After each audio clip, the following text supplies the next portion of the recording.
এক দুষ্ট ছেলে যে কখনো হোমওয়ার্ক নিজে করে না, জানালা দিয়ে ঘরে ঢোকে আর দুষ্টমির তো কোনো শেষই নেই। কিন্তু একদিন একটি কলার ছিলকা ছুঁড়ে ফেলতেই হঠাৎ খুলে গেল এক রহস্যময় টাইম পোর্টাল। সেখান থেকেই শুরু হলো সময়ের বাইরে এক রোমাঞ্চকর যাত্রা। থিউ আর তার বড় ভাই অস্কার যেখানে হারিয়ে গেছে তাদের মাকে খুঁজে বের করতে থিউর এলোমেলো টাইম ট্রাভেল। কিন্তু থিউ কি ফিরতে পারবে নিজের সময়ে, নাকি এই টাইম পোর্টাল তাদের জীবনকে চিরতরে বদলে দেবে? সেটা জানতে হলে দেখতে হবে সম্পূর্ণ ভিডিওটি। তাহলে আর বকবক করে সময় নষ্ট কিসের। হে গাইজ, আমি আদনান আছি তোমাদের সাথে and welcome back to my channel. So let's start. গল্পের শুরুতে আমরা থিউ নামের এক দুষ্ট ছেলেকে দেখে। সে ভিডিও গেমের লোভ দেখিয়ে প্রায়ই নিজের হোমওয়ার্ক অন্যদের দিয়ে করিয়ে নিত। বাড়িতেও সামনের দরজা দিয়ে না ঢুকে পাইপ বেয়ে উঠে জানালা দিয়ে নিজের ঘরে ঢুকতো। একদিন থিউ কলা খেতে খেতে ছাদে গেল এবং হঠাৎ করেই ছিলকা নিচে ফেলে দিল। তখনই একটি পোর্টাল খুলে গেল আর কলার ছিলকাটি বাতাসে মিলিয়ে গেল।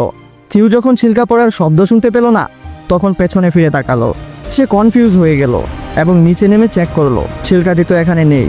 এবার থিউ নিজের রোলার স্কেট নিচে ফেললো আর তখনও একই ঘটনা ঘটলো, সেটিও বাতাসে মিলিয়ে গেল। এতে থিউর বিস্ময় আরও বেড়ে গেল। এবার সে একটি পাথর নিচে ফেললো আর সেটিও উধাও হয়ে গেল। থিউ ছুটে গেল তার বড় ভাই অস্কারকে এই পোর্টাল বিষয় বলতে। দুজনের মা বাবা ছিল না, তাই তারা দাদির সঙ্গে থাকতো। তবে এই সময় অস্কার থিউর উপর খুব রাগান্বিত ছিল, কারণ থিউ তাদের মায়ের লেখা কিছু বইয়ের পৃষ্ঠা ছিঁড়ে কাগজের রকেট বানিয়েছিল। থিউ বোঝানোর চেষ্টা করলো যে সে একটি টাইম পোর্টাল আবিষ্কার করেছে, কিন্তু অস্কারের মনে হলো থিউ শুধু মজা করছে। আসলে তাদের মা হঠাৎ করেই কোথাও হারিয়ে গিয়েছিলেন। থিউ মনে করতো তিনি হয়তো কারো সঙ্গে পালিয়ে গেছেন, কিন্তু অস্কারের বিশ্বাস ছিল যে মা একজন মেধাবী বিজ্ঞানী যিনি টাইম পোর্টাল নিয়ে গবেষণা করেছিলেন এবং হয়তো এখন অন্য কোনো সময়ে আটকে আছেন। অস্কার চেয়েছিল মায়ের গবেষণা বোঝার মাধ্যমে তাকে ফিরিয়ে আনতে। এই নিয়ে দুই ভাইয়ের ঝগড়া বেড়েই চলছিল। এমন সময় দাদি তাদের ডাকলেন খাওয়ার জন্য। দাদির সামনে তারা চুপচাপ থাকলো, কিন্তু দাদি চলে যেতেই আবার ঝগড়া শুরু হয়ে গেল। রাগের মাথায় অস্কার থিউকে আধা গালি দিল। এতে থিউ রাগে অস্কারের প্রিয় কচ্ছপটিকে পোর্টালে ছুঁড়ে দিল। অস্কার বেকুল হয়ে তার প্রিয় কচ্ছপকে খুঁজতে লাগলো। না পেয়ে সে সর্বপ্রথম মিসিং পোস্টার লাগিয়ে দিল। কচ্ছপের সঙ্গে অস্কারের গভীর সম্পর্ক ছিল। আলাদা হয়ে সে শুধু কাঁদত। কিছুদিনের মধ্যেই থিউ নিজের ভুল বুঝতে পারলো এবং সব ঠিক করার জন্য পোর্টালে ঝাঁপ দেওয়ার সিদ্ধান্ত নিল। পোর্টালে ঝাঁপ দিতেই থিউ এমন এক জায়গায় পৌঁছালো যেখানে সে আগে যেসব জিনিস ফেলেছিল সব ছড়িয়ে ছিটিয়েছিল। কচ্ছপও সেখানেই ছিল। থিউ কচ্ছপ নিয়ে বাড়ি ফিরল এবং চুপচাপ জায়গা মতো রেখে দিল। এরপর সে ঘুমিয়ে পড়ল। কিন্তু পরের দিন সকালে অদ্ভুত ঘটনা ঘটল। থিউ তখনও ঘুমাচ্ছিল, কিন্তু অস্কার কাজের জন্য তৈরি হয়ে গেল। এখন অস্কারের বয়স অনেক বেড়ে গেছে। আসলে থিউ সেই পোর্টালের মাধ্যমে 1990 সাল থেকে 2022 সালে চলে এসেছিল। এখানে অস্কার একজন পদার্থবিদ্যার অধ্যাপক। কিছুক্ষণ পর অস্কার ডেভিড নামের এক ব্যক্তির দোকানে কিছু কিনতে গেল। কিছুক্ষণ পরে দোকানদারের মেয়ে এলিনা সেখানে এলো। ডেভিড আর এলিনা অনেকদিন ধরে ভালো বন্ধু। ডেভিড ছোটবেলা থেকে এলিনাকে পছন্দ করত, কিন্তু কখনো বলেনি। এলিনার ডিভোর্স হয়ে গিয়েছিল আর এখন সে 2 সন্তানের মা। তবে অস্কারের মনে তার জন্য ভালোবাসা এখনও রয়ে গেছে। এলিনা একই বিশ্ববিদ্যালয়ের ইংরেজির অধ্যাপক। এদিকে থিউ উঠে অস্কারকে খুঁজতে লাগলো। কচ্ছপ হাতে নিয়ে সে দাদির কাছে গেল। দাদি এখন অনেক বই হয়ে গেছেন আর থিউকে চিনতেই পারলেন না। যখন অস্কার থিউকে দেখলো, তখনই চমকে গিয়ে অজ্ঞান হয়ে গেল। অজ্ঞান থেকে উঠে অস্কার জিজ্ঞেস করলো, এটা কি সত্যি তুমি থিউ? থিউ কনফিউজ হয়ে জিজ্ঞেস করলো, তুমি কে আর আমার নাম কেমন করে জানো? অস্কার বলল, আমি তোর বড় ভাই। আর কে? থিউ অবাক হয়ে গেল। একদিনে তুই এত বড় হয়ে গেলি কিভাবে? কিছু কথা বলার পর তারা বুঝলো থিউ কোনোভাবে 2022 সালে চলে এসেছে। তারা সেই সময়ের কথাও তুলল যখন অস্কার থিউর উপর রাগান্বিত ছিল মায়ের নোট ছিঁড়ে ফেলার জন্য। থিউ অস্কারকে মায়ের লাল পোশাক পরা একটি ছবি দেখালো। এখন থিউ চিন্তিত হয়ে পড়ল, কারণ সে 1992 সালে ফিরে যেতে চাচ্ছিল। দেরি হলে দাদি বকাবকি করবে। সে ছাদে গেল যেন পোর্টালে লাফ দিয়ে ফিরে যেতে পারে। কিন্তু এবার যখন সে পাথর ফেললো, সেটি উধাও হলো না। এই পোর্টাল 2022 সালে বন্ধ হয়ে গিয়েছিল। থিউ হতবাক হয়ে গেল। পোর্টাল কিভাবে বন্ধ হয়ে গেল? অস্কার তাকে বোঝালো, টাইম ট্রাভেল এত সহজ নয়। যে পথে তুমি এখানে এসেছ সেটি সবসময় ফেরার পথ হবে এমন নয়। অস্কার ভাবলো নতুন একটি পোর্টাল খুঁজতে হবে যাতে 2022 থেকে 1990 ফেরা যায়। তথ্য সংগ্রহ করতে গিয়ে অস্কার থিউকে তার সিনিয়র প্রফেসরের কাছে নিয়ে গেল। প্রফেসর বললেন 2022 সালে বিজ্ঞান ও প্রযুক্তি অনেক উন্নতি করেছে, কিন্তু টাইম পোর্টাল বলে কিছু নেই। প্রফেসরের কথা শুনে দুই ভাই ফিরে এলো। থিউ আধুনিক দুনিয়া দেখে হতবাক হচ্ছিল। অস্কারের ফোন দেখে জিজ্ঞেস করলো, এটা কি? অস্কার বোঝালো, এটা ফোন, তবে পুরনো ফোনের মতো নম্বর ঘোরাতে হয় না, তারও লাগবে না। অস্কার থিউকে শান্ত করে বলল, এখন আমাদের পোর্টাল খোঁজার দিকে মন দিতে হবে। তুমি কি 1990-এ ফিরতে চাও না? তখন থিউ বলল, মায়ের কাগজের মধ্যে হাতে লেখা একটি লিস্ট পেয়েছিলাম। যখন আমি সেই গবেষণার পাতা ছিঁড়ে রকেট বানাচ্ছিলাম, তোমাকে বিরক্ত করার জন্য আমি সেটি ডিকশনারির মধ্যে লুকিয়ে রেখেছিলাম। হতে পারে তাতে কিছু তথ্য আছে।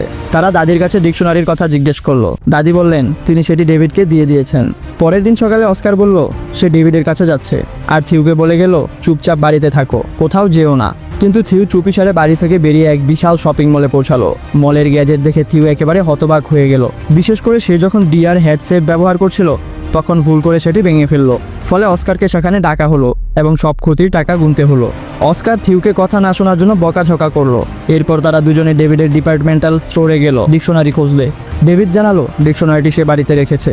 ঠিক তখনই সেখানে এলিনা এসে হাজির হলো। থিউ অবাক হয়ে ভাবতে লাগলো এলিনা বড় হয়ে এত সুন্দর হলো কিভাবে। তখন এলিনা জিজ্ঞেস করলো, এই বাচ্চাটিকে, আর সে আমার নাম কিভাবে জানে? অস্কার মিথ্যা বলে দিল যে এ আমার কাজিনের ছেলে। অস্কার কোনোভাবে প্রসঙ্গ বদলে দিল, আর এলিনা তখন তাদের দুজনকে নিজের বাড়িতে আমন্ত্রণ জানালো। সেখানে তার ছেলে আর মেয়ে ভিডিও গেম খেলায় ব্যস্ত ছিল। ভিডিও গেম দেখে থিউ ভীষণ মুগ্ধ হয়ে গেল এবং এলিনার ছেলে জেনের সঙ্গে খেলতে শুরু করলো। এদিকে অস্কার ডিকশনারির ভেতরে সে লিস্ট পেয়ে গেল এবং থিউকে বলল এখন বাড়ি ফেরার সময় হয়েছে। কিন্তু থিউ ভিডিও গেম খেলায় এতটাই মজা পাচ্ছিল যে এলিনা বলল ওকে কিছুক্ষণ খেলতে দাও, আমি নিজেই ওকে তোমাদের বাড়ি পৌঁছে দেব। কিন্তু খেলার সময় এলিনার বাচ্চারা থিউকে নিয়ে মজা করতে শুরু করলো, কারণ থিউ আধুনিক ভিডিও গেমের কিছুই বোঝে না। ফিরে এসে থিউ আর অস্কার কাজে লেগে গেল। ছাদে গিয়ে অস্কার জানালো লিস্টে বিভিন্ন টাইম পোর্টালের অবস্থান লেখা আছে। তারা তালিকায় থাকা জায়গাগুলোতে গিয়ে জিনিস ছুঁড়ে পোর্টাল খুঁজতে চেষ্টা করলো, কিন্তু কিছুই পাওয়া গেল না। অস্কারের মনে হলো সে হয়তো ক্যালকুলেশনে কোনো ভুল করেছে, তাই আবার হিসাব করতে লাগলো। এই সময় থিউ জিজ্ঞেস করলো, তুমি সবসময় একা থাকো কেন? তোমার কোনো বন্ধু নেই নাকি? আর বিশেষ করে এলিনাকে আজ পর্যন্ত নিজের অনুভূতি কেন বলোনি? অস্কার হিসাব করতে করতে উত্তর দিল, যদিও এলিনার ডিভোর্স হয়েছে, তবু আমি মনে করি না আমাদের মধ্যে কিছু সম্ভব হবে। থিউ অস্কারের ফোন থেকে মেসেজ পাঠিয়ে ডেভিড, এলিনা আর তার বাচ্চাদের ডিনারের জন্য বাড়িতে আমন্ত্রণ জানিয়ে ফেললো। তারা দরজায় এসে দাঁড়ালে অস্কার চমকে উঠলো। থিউ তখন জানালো, আমিই ফোন করে ডেকেছি। আর অস্কার সঙ্গে সঙ্গেই তার দুষ্টুমি বুঝে গেল। এই সাক্ষাতে অস্কার আর এলিনা একে অপরের কাছে চলে এলো।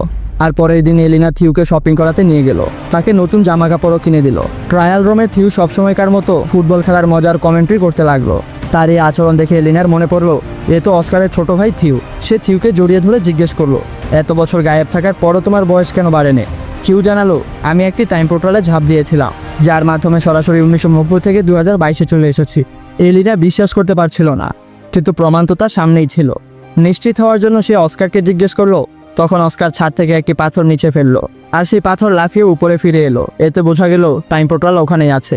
অস্কার ব্যাখ্যা করলো টাইম পোর্টালের 3 ধরন আছে। প্রথম ধরনের পোর্টাল দিয়ে সরাসরি এক সময় থেকে অন্য সময়ে যাওয়া যায়।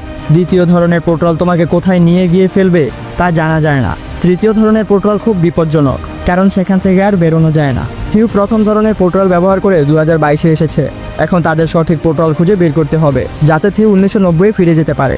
এখন তারা প্রতিদিন রিসার্চ শুরু করলো, আর এলিনা প্রতিদিন আসতে লাগলো, যা অস্কারের ভীষণ ভালো লাগতো। সে একা একা খুশিতে নাচতো। এরপর দুজনে মিলে সঠিক পোর্টাল খোঁজার কাজ শুরু করলো। এলিনা থিউকে 1990-এ ফেরাতে খুব খুশি ছিল না, কারণ অতীত পরিবর্তন হলে হয়তো তার ভবিষ্যতও বদলে যাবে, এমনকি তার সন্তানদের অস্তিত্বও মুছে যেতে পারে। সে তার সন্তানদের ভীষণ ভালোবাসতো। কিন্তু অস্কার তাকে প্রতিশ্রুতি দিল, থিউ ফিরে গেলেও তোমার জীবনে কোনো পরিবর্তন আসবে না। সে সর্বোচ্চ চেষ্টা করবে যাতে এলিনার জীবনের সঙ্গে কোনো ধরনের ছোঁয়াছুঁয়ি না হয়। তারা ভাবতে লাগলো কিভাবে সবকিছু এমনভাবে করা যায় যাতে দুটো টাইমলাইন ঠিক আগের মতোই থাকে। তখন থিউ মাথা খাটালো এবং মায়ের লেখা কোঅর্ডিনেট ভাঙার জন্য এলিনার সন্তানদের সাহায্য নিল। কারণ যদি সে তাদের সাহায্যে অতীতে পৌঁছায়, তাহলে এটা নিশ্চিত হবে যে তারা ভবিষ্যতে জন্ম নেবে। কারণ যদি তারা না থাকতো, তবে থিউ অতীতে পৌঁছাতেই পারতো না। তারপর 3 জন মানচিত্র ব্যবহার করে এমন একটি সমুদ্রপথ খুঁজে পেল, যা থিউর মতে একটি টাইম পোর্টাল। এর সাহায্যে সে 1990 সালে ফিরে যেতে পারবে। উত্তেজিত হয়ে থিউ সাগরের জলে ঝাঁপ দিল, আর না চাইতেও ব্রেন্ডা ও ন্যাথানকে তার সঙ্গে ঝাঁপ দিতে হলো। তারা যখন তীরে পৌঁছালো, তখন অবাক হয়ে গেল যে শহর থেকে তারা এসেছিল সেখানে এখন কেবল পাহাড়, অর্থাৎ সেখানে তখনও শহর গড়েই ওঠেনি। মানে তারা অতীতে পৌঁছে গেছে ঠিকই, কিন্তু দুর্ভাগ্যবশত 1990-এর বদলে তারা আরও পেছনে 1949 সালে এসে পড়েছে। এখন এক অচেনা জায়গায় আটকে পড়ে 3 জন বোঝার চেষ্টা করতে লাগলো আসলে কি হয়েছে তাদের সঙ্গে। আসলে তারা দ্বিতীয় ধরনের পোর্টাল ব্যবহার করেছিল, যা কাউকে যে কোনো এলোমেলো সময়ে পাঠিয়ে দেয়। এদিকে 2022 সালে চিন্তিত এলিনা অস্কারকে ফোন করে জানালো থিউ আর 2 বাচ্চা উধাও হয়ে গেছে। অস্কার বলল হয়তো তারা 1990-এর পোর্টাল খুঁজে পেয়েছে। এখন অস্কার ও এলিনাকেও তাদের ফিরিয়ে আনতে সেখানে যেতে হবে। 1949 সালে তাদের কাছে কোনো টাকা নেই, ফোনও কাজ করছে না, তার উপর তিনজনই এখন ভীষণ ক্ষুধার্ত। তখন ব্রেন্ডা আর নেথান মাথা কাটালো তারা তাদের গ্যাজেট ব্যবহার করে একটি মাইন্ড রিডিং ম্যাজিক শো করতে পারে। নেথান একটু দূরে বসে পড়ল আর ব্রেন্ডা চোখ বন্ধ করে নিল। থিও একটি বোর্ডে নাম লিখে সামনে দাঁড়ালো। এবার ওয়্যারলেস ইয়ারফোন ব্যবহার করে নেথান সেই নাম পড়ে ব্রেন্ডাকে বলল। আর লোকজন ভাবলো মেয়েটি না দেখেই নাম বলে দিচ্ছে, নিশ্চয়ই ওর কোনো বিশেষ ক্ষমতা আছে। দর্শকরা খুব খুশি হলো, হাততালি দিল, এতে কিছু টাকা মিলল। কিন্তু অল্প সময়ের মধ্যেই পুলিশ ঘটনাটি দেখে ফেললো। অনুমতি ছাড়া জনসম্মুখে এভাবে কিছু করা এখানে নিষিদ্ধ ছিল। পুলিশ আসতে দেখে থিউ সঙ্গীদের ইশারা করলো পালানোর জন্য, আর তিনজনই দৌড়ে পালিয়ে গেল। পালানোর পথে এক অচেনা লোক তাদের অপহরণ করে নিয়ে গেল এক অজানা জায়গায়। ফলে এখন বাচ্চাদের জীবন আরও বেশি বিপদের মধ্যে পড়ল। ওদিকে 2022 সালে থিউ আর এলিনার 1990-এর পোর্টালে প্রবেশের সুযোগ মিলল। দুজন হাত ধরে পোর্টালে ঝাঁপ দিল। এলিনা সত্যি টাইম ট্রাভেল করে যেন স্বপ্ন দেখে এমন অনুভব করছিল। 1990 সালের থিউর মিসিং পোস্টার চারদিকে লাগানো ছিল। 1949-এ বাচ্চাদের অপহরণ করে লোকটি এমন এক গ্যাংয়ের কাছে নিয়ে গেল যারা সরকারের বিরুদ্ধে। গ্যাংয়ের নেতা জিজ্ঞেস করলো এই বাচ্চাদের এখানে কেন এনেছ? লোকটি বলল এই বাচ্চারা গ্যাংয়ের সিক্রেট কোড জানে। থিউ অবাক হয়ে জিজ্ঞেস করলো কোন সিক্রেট কোড ওয়ার্ড? তখন লোকটি বলল পুলিশ থেকে পালানোর জন্য থিউ যে বাঁশির মতো সিটি বাজিয়েছিল সেটাই গ্যাংয়ের কোড ওয়ার্ড। এই সিটি থিউকে তার দাদি শিখিয়েছিলেন। ঠিক তখন গ্যাংয়ের এক তরুণী সেখানে এলো, এই থিউর দাদি। যখন তিনি তরুণী ছিলেন থিউ বুঝতে পারলো তার দাদি একসময় এই গ্যাংয়ের সদস্য ছিলেন এবং এখান থেকেই তিনি সেই সিটি শিখেছিলেন। থিউ কাউকে বলেনি যে তিনি তার দাদি, কারণ সবাই তাকে পাগল ভাবত। কিন্তু সে মহিলাকে জড়িয়ে ধরলো। এই গ্যাং সরকার বিরোধী হলেও মানুষের কল্যাণের জন্য কাজ করত, আর শিশুদের কোনো ক্ষতি করার ইচ্ছে তাদের ছিল না। তাই আপাতত তিনজনই সেখানে নিরাপদ ছিল। আর এলিনা বাচ্চাদের খুঁজতে অস্কারের বাড়িতে গেল, কিন্তু সেখানে কেউ ছিল না। হঠাৎ তারা কোনো শব্দ শুনতে পেল আর দুজন ক্যাবিনেটের ভেতরে লুকিয়ে পড়ল। ওটা ছোট অস্কার, যে থিওর নিখোঁজ হওয়ার দুঃখে কাঁদছে। ভবিষ্যৎ থেকে আসা অস্কারকে এটা দেখে ভীষণ কষ্ট পেল। 1949-এ তিনজন বাচ্চা ধীরে ধীরে গ্যাংয়ের জীবনযাত্রার সঙ্গে মানিয়ে নিতে শুরু করলো। তারা ভাবছিল যে পোর্টাল দিয়ে এসেছে তাতে হয়তো আর ফেরা সম্ভব নয়। থিউর তরুণী দাদিও তাদের সঙ্গে ছিলেন, তাই থিউর মানিয়ে নিতে অসুবিধা হচ্ছিল না। থিউ সুযোগ বুঝে তার দাদিকে বলল আমাদের সঙ্গে একটা ছবি তোলো, আর ছবিটা সবসময় যত্ন করে রেখো। যখন বুড়ি হয়ে যাবে তখনও এটাকে ফ্রেম করিয়ে রেখো। ফলে 1990 সালে দাদির ফটো ফ্রেমে হঠাৎ পরিবর্তন এলো। এখন ছবিতে দাদির সঙ্গে থিউ, ব্রেন্ডা আর নেথানও আছে। থিউ 1950-এ সেই ছবির পেছনে টাইম পোর্টালের কোঅর্ডিনেটও লিখে দিল, যাতে 1990-এ থাকা অস্কার ও এলিনা সেটি খুঁজে বের করতে পারে। অস্কার আর এলেনা বুঝলো যে তাদের আবার 2022-এ ফিরে যেতে হবে, যাতে সঠিক পোর্টাল দিয়ে 1949-এ পৌঁছে তিনটি বাচ্চাকে উদ্ধার করে ফিরিয়ে আনতে পারে। একবার 1949-এ পৌঁছে গেলে সবাই 2022-এ ফিরে আসবে, আর সেখান থেকে থিউকে 1990-এ পাঠিয়ে দেবে। অস্কার আর এলেনা প্রথমে 2022-এ ফিরে গেল, আর থিউর দেওয়া কোঅর্ডিনেট ব্যবহার করে 1949-এ পৌঁছালো। সেখানে থিউ দাদির গ্যাংয়ের সদস্যদের বলছিল যে তার ভাই অস্কার তাকে নিতে আসবে, তাই দুইজন লোক আগেই সেখানে দাঁড়িয়েছিলেন। দাদির সেখানে সিটি বাজানোর কথা যখন এই লোকেরা বলল, তখন অস্কারও ঠিক একই সিটি বাজিয়ে সাড়া দিল। এরপর অস্কার আর এলেনাকে দাদির গ্যাংয়ের কাছে নিয়ে যাওয়া হলো। এলেনা তার বাচ্চাদের ভালো অবস্থায় দেখে খুব খুশি হলো, কিন্তু থিউ এখন আর ফিরে যেতে চাইছিল না। তার এখন 1949-এ ভালো লাগছিল। এটা শুনে অস্কারের খুব খারাপ লাগলো। সে থিউকে বলল মানে আমরা দুজন ঝগড়া করি, কিন্তু এর মানে এই নয় যে আমরা একে অপরকে ভালোবাসি না। সে চায়নি যে তার ছোট ভাই তাকে ছেড়ে চলে যাক। অস্কার বলল তুই জানিস না তোর চলে যাওয়ার পর আমি কতবার তোকে মনে করে কেঁদেছি। ঠিক তখনই তাদের তরুণী দাদি এসে গেলেন। অস্কার তাকে দেখে অবাক হলেও কিছু বলল না। এখন সবাইকে 2022-এ ফেরার জন্য টাইম পোর্টাল খুঁজতে হবে, তাই গ্যাংয়ের একজন লোক তাদের গাড়িতে করে পৌঁছে দিতে যাচ্ছিল। এই লোক আর কেউ নয়, অস্কার আর থিউর দাদু। কিছুক্ষণের মধ্যেই তারা 2022-এ ফেরার পোর্টাল খুঁজে পেল। এখন অস্কার থিউকে 1990-এ ফেরানোর প্রস্তুতি নিল। এই পোর্টাল তারা আগে ওই কনস্ট্রাকশন সাইটে খুঁজে পেয়েছিল, কিন্তু থিউ ফিরতে চাইছিল না, কারণ 1990-এ তার কেউ নেই, মা বাবা নেই। সে খুব একা অনুভব করত। সে অস্কারকে বলল আমি এখন তোমার সঙ্গে থাকতে চাই, তুমি আমাকে একটু একটু করে বাবার কথা মনে করিয়ে দাও। অস্কার খুব ভালোবাসা দিয়ে থিউকে জড়িয়ে ধরে বোঝালো 1990-এর অস্কারও খুব একা, ওরও সেখানে তোর খুব প্রয়োজন। যদি তুই ভালোভাবে থাকিস আমি প্রতিশ্রুতি দিচ্ছি আমার ছোটবেলার সংস্করণও তোর খুব যত্ন নেবে। মনে না চাইলেও থিউ 1990-এ ফিরে গেল। সেখানে তার ফেরায় অস্কারের আনন্দের সীমা রইল না, আর দাদিও তাকে খুব ভালোবাসলেন। যখন থিউকে জিজ্ঞেস করা হলো সে কোথায় ছিল, সে দাদিকে মিথ্যা গল্প শোনালো যে একটা গ্যাং তাকে অপহরণ করেছিল। থিউর চলে যাওয়ায় বিরক্ত আর বিভ্রান্ত অস্কার এখন বিশ্বাস করতে শুরু করলো যে হয়তো তাদের মা সত্যি তাদের ছেড়ে চলে গেছেন। হতাশায় মায়ের বইপত্র সে ফেলে দিতে লাগলো। কিন্তু থিউ এসে অস্কারকে তার পুরো টাইম ট্রাভেলের গল্প বলল, এমনকি 2022-এর ফোনও দেখালো। অস্কার পুরোপুরি বিশ্বাস না করলেও ফোন দেখে আর পুরোপুরি অস্বীকারও করতে পারলো না। দুই ভাই ঠিক করলো যে তারা আর কখনো টাইম পোর্টাল ব্যবহার করবে না এবং বর্তমান সময়ে সুখে থাকবে। এখন 2022-এ তারা একসঙ্গে আছে। হঠাৎ দরজার ঘন্টা বাজলো। থিউ মজা করে বলল, তোর গার্লফ্রেন্ড এলেনা এসেছে। থিউ বলল, এবার তুই মনে যা আছে বলে দে, তার তো ডিভোর্সও হয়ে গেছে। থিউ ইচ্ছে করে আগে এটা বলেনি, কারণ বললে হয়তো এলেনার বাচ্চারা জন্মতো না, তার জীবন পুরো বদলে যেত। আর সে প্রতিশ্রুতি দিয়েছিল যে সে তা বদলাবে না। কিন্তু এখন সময় একেবারে ঠিক, বাচ্চারাও জন্মেছে, ডিভোর্সও হয়ে গেছে। অস্কার দরজা খুলল আর এলেনা বাইরে দাঁড়িয়েছিল। এখান থেকে তাদের জীবনের নতুন মোড় আসতে পারে। শেষ দৃশ্যে অনেক পুরনো সময় দেখানো হয়। একটি পোর্টাল খুললো আর সেখান থেকে একটি নারী বেরিয়ে এলো। সময়টা এত পুরনো যে মানুষ তখন বিজ্ঞান সম্বন্ধে কিছুই জানে না। সেই নারী আর কেউ নয়, থিউ আর অস্কারের মা।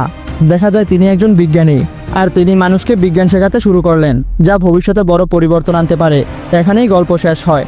তাহলে আপনার মতে থিউ কি আগে থেকেই তার ভাইকে বলে দেওয়া উচিত ছিল যে সে যেন মেয়েটির সঙ্গে কথা বলে?